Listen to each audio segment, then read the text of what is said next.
নমস্কাৰ এই সিৰিজটো আকৌ কন্টিনিউ কৰিব ওলাইছো প্ৰিলিমছৰ আগত যিমানবোৰ বস্তু কৰিলো তাৰ পৰা আকৌ কন্টিনিউ হ'ব আমি 15 মেৰ আগলৈকে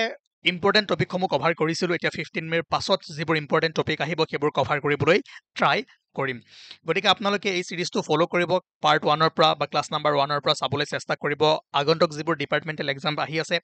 তাত বহুত বেছি গুৰুত্বপূৰ্ণ হ'ব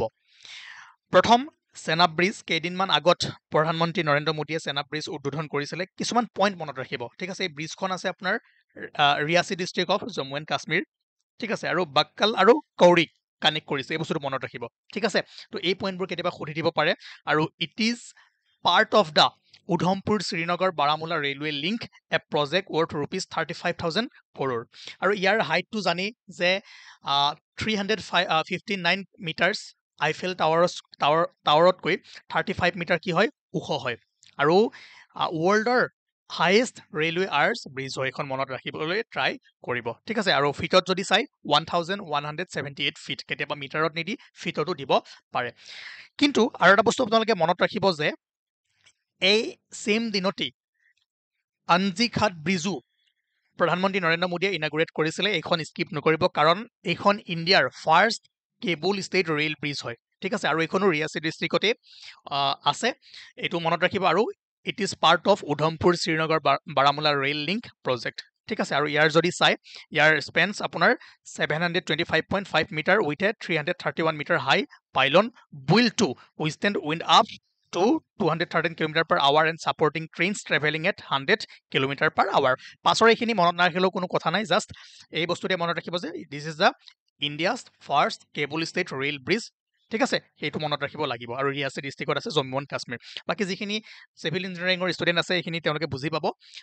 বাকী আপোনালোকে নুবুজিলেও জাষ্ট এইটো 725টো মনত ৰাখি থ'ব ঠিক আছে পাছৰখিনি নালাগে তাৰপাছত 7 খেলো ইণ্ডিয়া ইউথ গেমছ ইয়াৰ বিষয়ে আপোনালোকে নিশ্চয় শুনিছে যে 7th এডিশ্যনটো বিহাৰত অনুষ্ঠিত হৈছিলে 4 মে পৰা 15 মেলৈকে অনুষ্ঠিত হৈছিলে ইয়াৰ যদি চাই মাস্কট কি আছিলে গাজা সিম্হা আৰু ইয়াৰে যিটো থিম খেলকে ৰং বিহাৰকে সংগ থিমটো মনত ৰাখিব আৰু এইটো 7th এডিশ্যন হয় বিহাৰৰ মেইনলি 5খন ডিষ্ট্ৰিক্ট পাটনা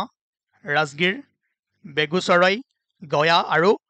ভাগলপুৰ এই 5খন ডিষ্ট্ৰিক্টত অনুষ্ঠিত হৈছিলে কিন্তু এই পইণ্টটো মনত ৰাখিব while the 3 major events gymnastics shooting and cycling were held in New Delhi statement based question আহিলে আপোনালোকক এই ষ্টেটমেণ্টৰ লগত লগাই দিব যদি ভালদৰে পঢ়ি নাযায় ইয়াত খেলি মেলি লাগিব পাৰে ঠিক আছে গোটেইখিনি বিহাৰতে অনুষ্ঠিত হৈছিলে কিন্তু এই তিনিটা গেম দিল্লীত হৈছিলে এইটো বস্তু মনত ৰাখিব আৰু খেলো ইণ্ডিয়া ইউথ গেমছ জানি 2018ত ভাৰত চৰকাৰে আৰম্ভ কৰিছিলে আৰু প্ৰথমে ইয়াক খেলো ইণ্ডিয়া স্কুল গেমছ এই বুলি জনা গৈছিলে আৰু এটা Indira Gandhi arena in New Delhi in the year 2018ত প্ৰথমবাৰৰ কাৰণে হৈছিলে বাট 2019ত ইয়াক ৰিনেম কৰা হৈছিলে খেলো ইণ্ডিয়া ইউথ গেমছ হিচাপে চ' এই চনবোৰো এবাৰ চাই থৈ দিব আজিকালি এনেকুৱা বস্তু সোধা কৰিছে আৰু অসমৰ যদি পাৰফৰ্মেঞ্চ চাই 7 খেলো ইণ্ডিয়া ইউথ গেমছত তেনেহ'লে অসমৰ ৰেংক হ'ল 11 চ' ইয়াতে 10টা গ'ল্ড 5টা চিলভাৰ আৰু 10টা ব্ৰঞ্জ টোটেল 25 মেডেল পাইছে ইম্পৰ্টেণ্ট হৈ পৰে ৰেংকটো চাব কিমানটা গ'ল্ড পাইছে কিমানটা চিলভাৰ পাইছে আৰু কিমানটা ব্ৰঞ্জ পাইছে আমাৰ অসমৰ পাৰফৰ্মেঞ্চ তাৰপাছত অংকিতাৰ বিষয়ে নিশ্চয় জানি যে এআই এংকৰ অংকিতা 14 মে 2025ত ডক্টৰ হিমন্ত বিশ্ব শৰ্মাই লঞ্চ কৰিছিলে আৰু বিশেষকৈ গভৰ্ণমেণ্ট আৰু যিবোৰ আমাৰ সাধাৰণ মানুহ আছে সাধাৰণ পিপল আছে তেওঁলোকৰ মাজত কমিউনিকেশ্যন কৰিবৰ কাৰণে বা যিবোৰ কেবিনেটৰ ডিচিশ্যন আছে বিভিন্ন আৰু আগলৈ আপডেট হৈ থাকিব এই খবৰবোৰ দিবৰ কাৰণে এই কমিউনিকেশ্যনবোৰ ৰাখিবৰ কাৰণে এআই এংকৰক ইন্ট্ৰডিউচ কৰা হৈছিলে আৰু আপোনালোকে জানে যে 2024ত দূৰদৰ্শনে নেশ্যনেল যি ব্ৰডকাষ্টাৰ দূৰদৰ্শনে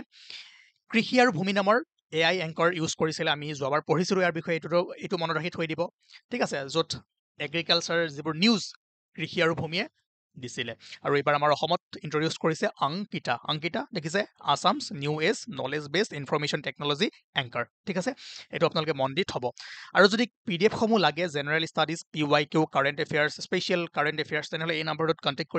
কৰি আপোনালোকে ল'ব পাৰিব আৰু জানি যে ডিব্ৰুগড় এয়াৰপৰ্টটোৰ নাম ডক্টৰ ভূপেন হাজৰিকা এয়াৰপৰ্ট হিচাপে নামাকৰণ কৰা হৈছে আৰু এছেম্বলিত এই যি ৰিচেণ্টলি হৈ গৈছিলে এদিন স্পেচিয়েল ছেশ্যন তাতে ৰিজলিউশ্যন পাছ কৰা হৈছে আৰু জানেই ডিব্ৰুগড় এয়াৰপোৰ্ট মোহনবাৰীত অৱস্থিত।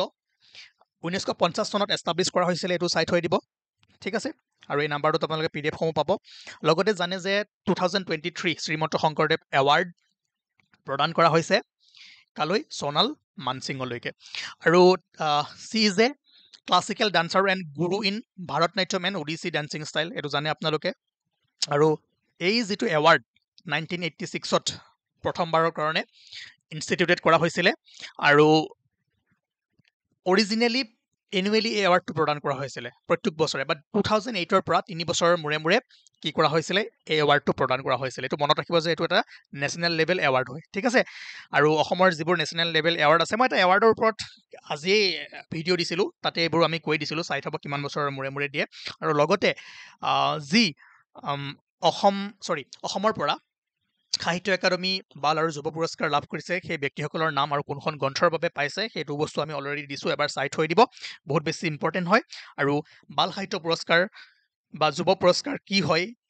কোনটো কেটেগৰীত দিয়া হয়, সেইখিনিও আমি অলৰেডি ডিছকাছ কৰিছোঁ, মই লিংক দি দিছোঁ, এৱাৰ্ডৰ ভিডিঅ'টো চাওক, ইয়াত ইম্পৰ্টেণ্ট বস্তু আছে, নাম আৰু বুক, এইখিনি মনত ৰাখিবলৈ ট্ৰাই কৰিব। আজি মই বেছি দীঘলীয়া নকৰোঁ, কিয়নো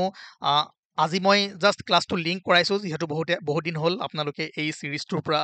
দূৰত আছে, সেইকাৰণে আকৌ যে এই ছিৰিজটো আমি কণ্টিনিউ কৰিম তাৰে মেছেজ দি আজিৰে ভিডিঅ'টো আপলোড কৰিছিলোঁ। ঠিক আছে, থেংক ইউ। গতিকে আপোনালোকে জনাব যে আৰু আমি কণ্টিনিউ কৰিব লাগিব নে নালাগিব। বাছ 15 to 30 লিখা হৈ আছে, মই বহুত বেছি টপিক লোৱা নাই। নেক্সট ক্লাছৰ পৰা ভাল ভাল টপিক আৰু বেছিকৈ টপিক ল'বলৈ ট্ৰাই কৰিম। ঠিক আছে, থেংক ইউ।